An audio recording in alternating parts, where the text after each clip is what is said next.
Hey Brian, what was it you said you got from that Chinese restaurant? Hunan beef. Don't you mean human beef? It tasted like it might have been. Wait, I'm sorry? Wasn't very good. How were you able to identify that flavor so quickly?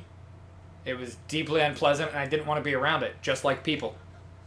Or you know what? You took that in a very different direction from what I was expecting, sir. I can't help but envy that ability. That's good.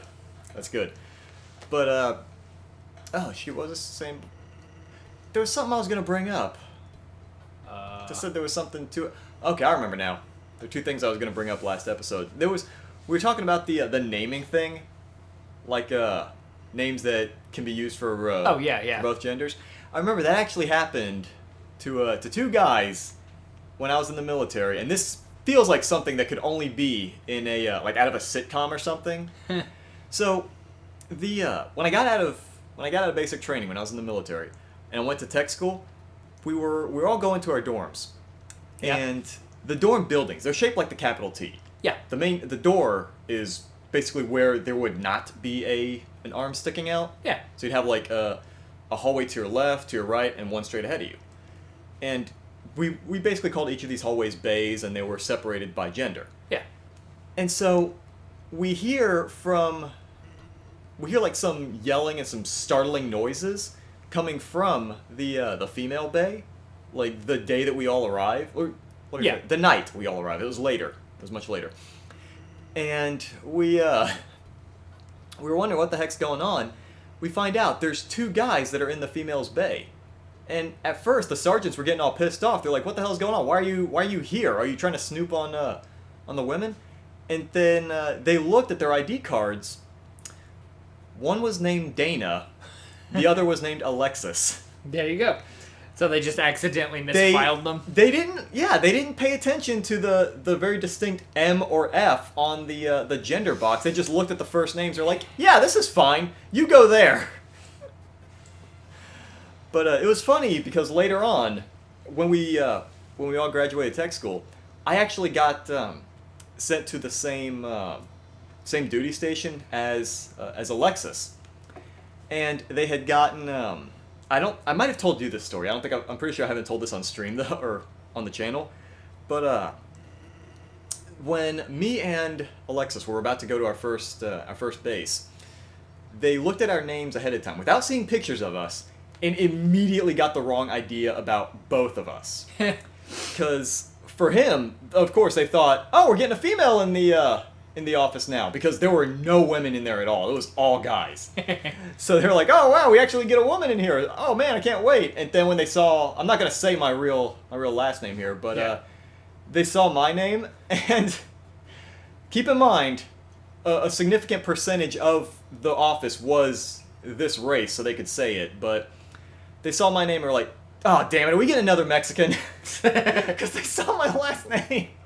That is kind of funny. Because, like, I shit you not, we had a Sergeant Cedillo, a Ceniceros, and, oh god, I don't remember the guy's last name, but I remember his first name was Solomon. But there were three Mexican, it was almost half Mexican in the office, and they immediately thought negatively of me before I even got there, just because of my last name. I mean, to be honest, El Burrito Supreme is a weird last name. I mean, I have been looking to change it. I can't help it though, it's a family name. I'm supposed to carry on the legacy of El Burrito Supreme. My wife married me just so she could dump her last name, so... Look, it's just... And she hasn't filed the paperwork yet. It's just that I can't think of an equally Bulgarian name as that, alright? I'm sorry. But no, the other thing I hope that sticks, just so you know. What? La Burrito Supreme? Or El Burrito or whatever? Yeah. As- Howie, El Burrito Supreme. As my non-fictional real last name. Yep. Your canonical fake last name.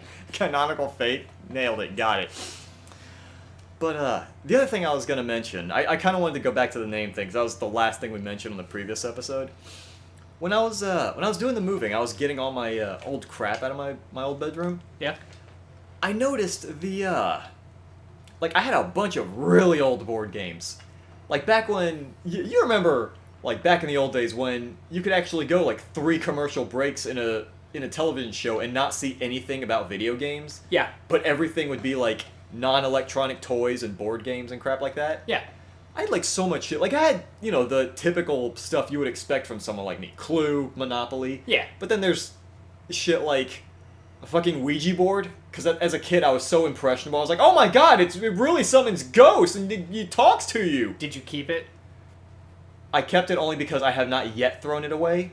But I do plan on throwing it and some of the other garbagey games away. If you plan on getting rid of it, I will take it off your hands. Do you have someone that wants it? I absolutely have somebody that wants an old Ouija board. I will give you the old Ouija board. Awesome. I will absolutely let you have that. Yeah. But you can't just let a doorway to Satan get thrown in the trash like that. What if children find it? Well, that's why I'm throwing it in the trash, so that children find it. Also, why are children dumpster diving in my trash? Brian. Yes? Why are children dumpster diving in my trash? Well, because clearly you're attempting to dispose of quality Hassenfeld Brothers memorabilia. Hassenfeld? Yeah. What's... Hasbro? Hassenfeld Brothers. Oh, is that what... Yeah. Oh! I didn't... Actually, I'm wondering. I think at the time it might have been Milton Bradley. Like, I'm talking... This is old stuff. I was like 10 when I'd gotten a lot of these. Yeah. So I think it's still labeled Milton Bradley, along with like 90% of other garbagey board games. Oh yeah, then I absolutely want that. Because like there's, dude, do you remember? I'll even give you like a Mass Effect Monopoly with a shifty-looking cow piece. Oh my goodness. Oh, the shifty-looking cows? Yeah, it's actually one of the tokens. It just straight up no. says shifty-looking cow. God damn it. Fucking shifty-looking cow. Okay. Do you remember the There was one game that I actually thought was kind of interesting. Do you remember commercial for Upwards? Yeah. I actually thought that was a really cool idea. It didn't have like a decent scoring mechanism like Scrabble did, where all the letters were actually like pointed numbered and whatnot. But I thought it was a good idea, just stack different numbers on top of... wait. Oh, that's just another weapon, isn't it? I think so. God damn it. Alright, let me see. Let me make sure, because maybe it's an armor piece? Oh, I used to It's a love weapon. weird, obscure board games. Like, did you know they made 2 different Tetris board games? No, board games for Tetris? There are board games for Tetris. Okay. No, I was not aware of this. Do you remember a stupid-ass game called 13 Dead End Drive? Yes. I don't remember playing it, but I remember wanting it. I have it. Nice. It is not nice. It looked amazing in the commercials, but holy shit, it is so much assembly. Yeah.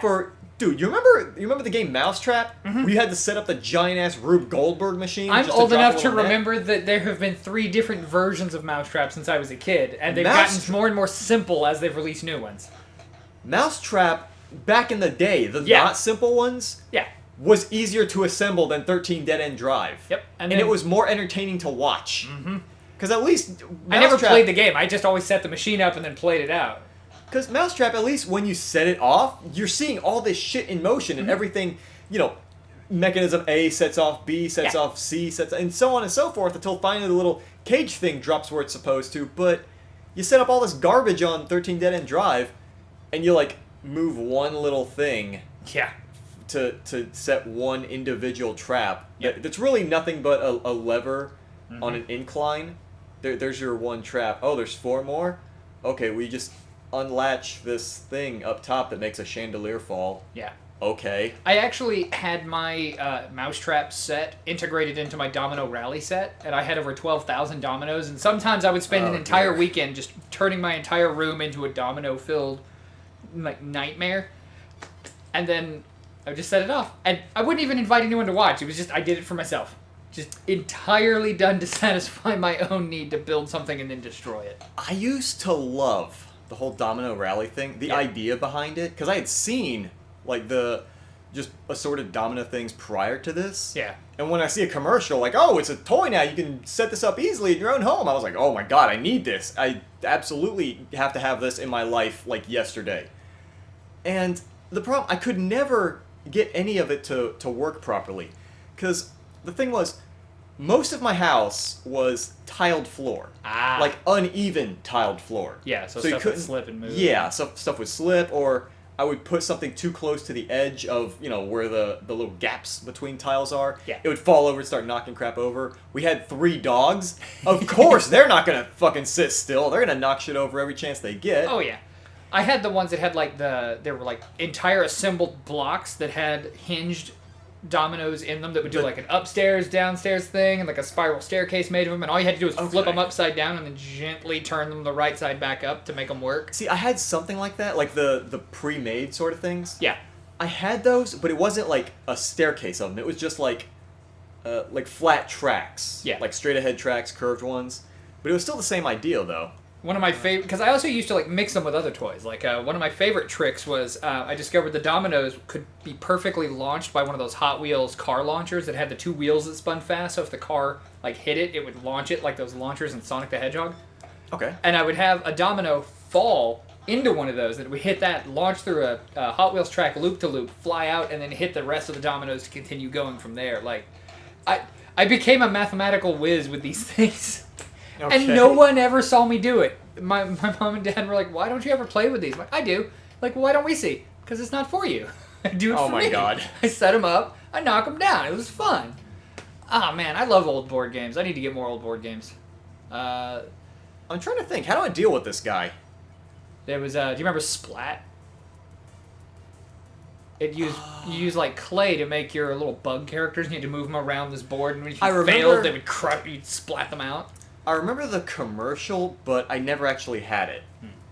The closest thing I had was GAC. Oh, yeah. Do you remember that stuff? Oh, yeah, they still sell it. Seriously? Yep. That's still a thing? Yeah, and it's even got the Nickelodeon branding on it again. Now that slime is all over YouTube, trust me, GAC, which is basically just slime toys with less water in it. Yeah. Yeah. I even had the make your own GAC set that they put out where it was like scented. I saw it, I never had that though. Yeah. I just remember the GAC went bad so easily. Because I used to do, like, mess with Play-Doh beforehand. Yeah. And I thought it would maintain its shape as well as Play-Doh, and it does not. No, GAC is just borax and water, so that's gonna quickly. It dries super quick. So when I was asking my mom, like, how do I fix this? She's like, well, just add water. Well, my dumb 7-year-old little ass decided to fucking overflow the thing until it just became, like, green liquid. Yeah. And it wasn't even, like, a slime anymore. I used to love those kind of kits when I was a kid. Like I've told you the story about the little circuit board that I plugged directly into the main line. And I also used to have like all the Dr. Dreadful food labs back when they were cool. Yeah. Of course, the Creepy Crawler's oven, because I wasn't allowed to have an Easy Bake oven. Creepy Crawler. You know what I remember? I didn't have a Creepy Crawler one. You know I had what? The Dr. Dreadful food lab. Yeah, I had a bunch of those. I remember that one. I actually have some that I got because they did like some now? new ones. Yeah, they did some new ones, and I've got them. I haven't done them yet. I was gonna do them with my kiddos. See, maybe I'll bring them over on a stream one day. Oh my god! Just screw around with the stupid little. You know what thing I used to? Because it had 3 things. There was the monster brain, the monster skin, and what was the zombie snot one? No, I think that was actually the drink lab. Yeah. Because I remember I did not get the drink lab, and I did not get that thing. There was the zombie burn kit where you would do the powder and then it would fizz up. Yeah. That one. That's the one I had. That was my favorite one, actually. I actually bought all the refills that my Kmart had when that Kmart went out of business. See, you know what thing sucked? I could never get the monster skin one to work. Because the thing was, what you're supposed to do was you would start with this sort of like a liquid base. Yeah. And then the like powder candy stuff you're supposed to pour a little bit onto the liquid. It's supposed to sort of solidify. Yeah. And then you would use a little plastic holder to kind of almost like scoop it up, sort of. Yeah. But you have to be gentle so that the skin stuff sort of drapes on the little holder. Yeah. But it was like so fragile, it just kept falling through. Yeah. I could never hold it, and I was like, I fucking hate this thing. This is garbagey. But the Monster Brain one was actually surprisingly good. Oh yeah.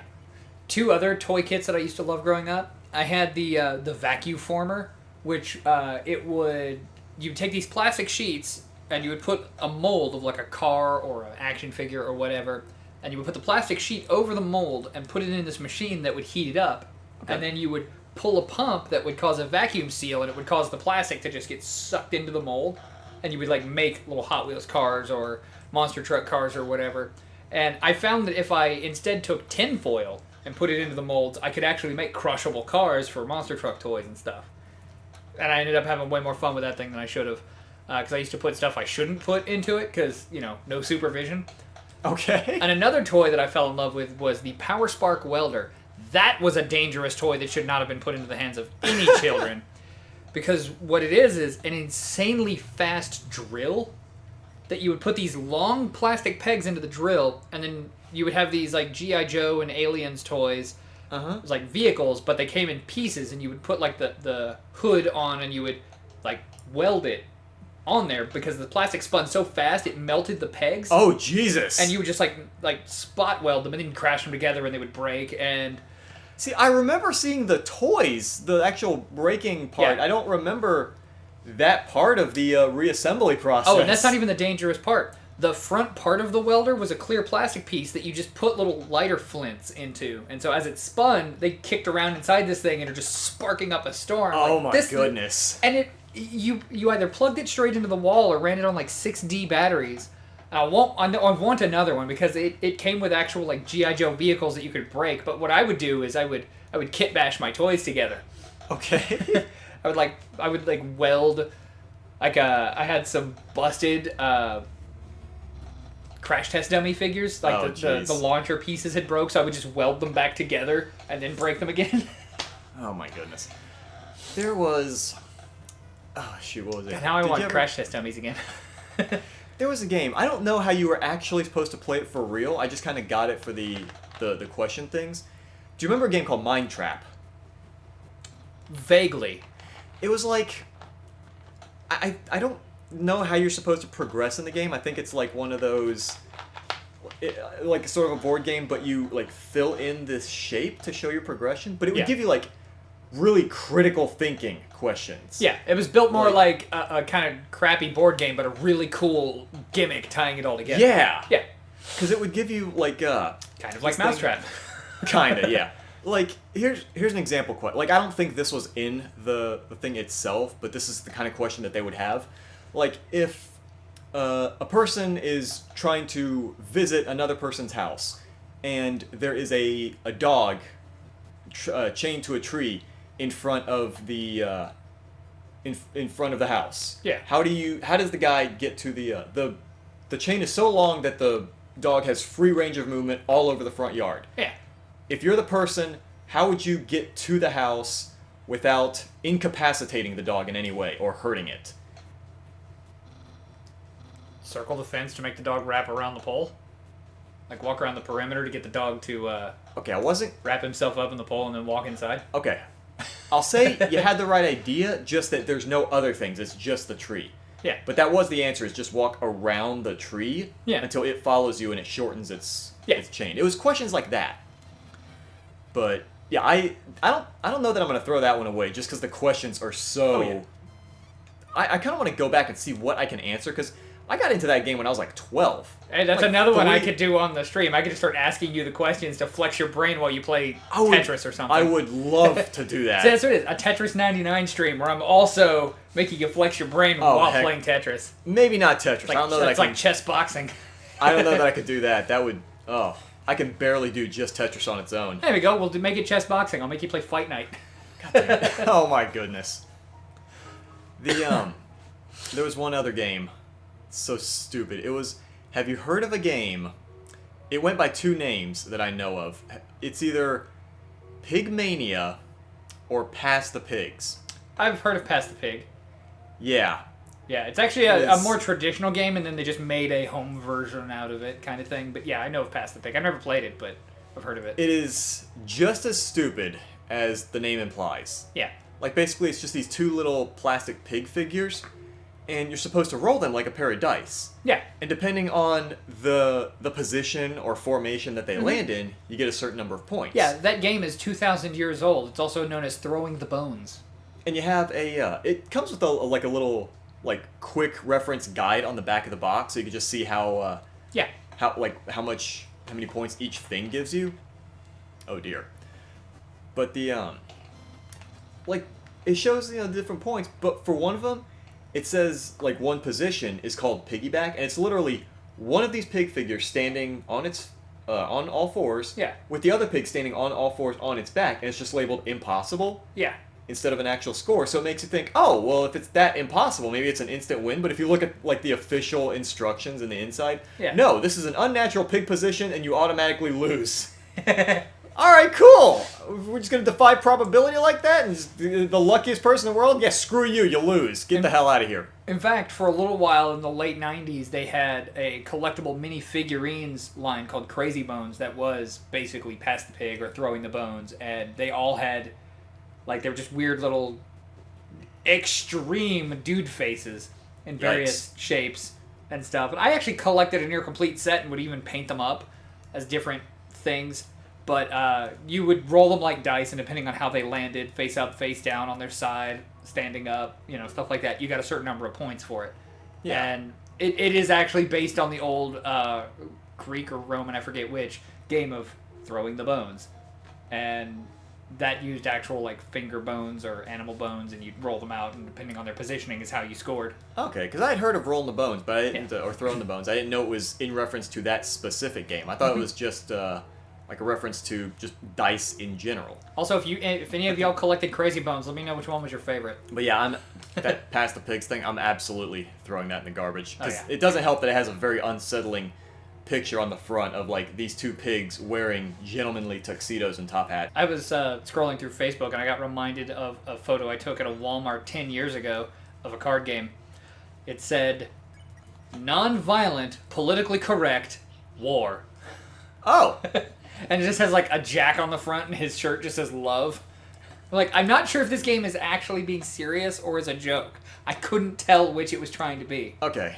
I do think we have kind of stretched the time quite a bit, because I didn't think we are going to continue talking about games and bones and whatnot. But I think, speaking of bones,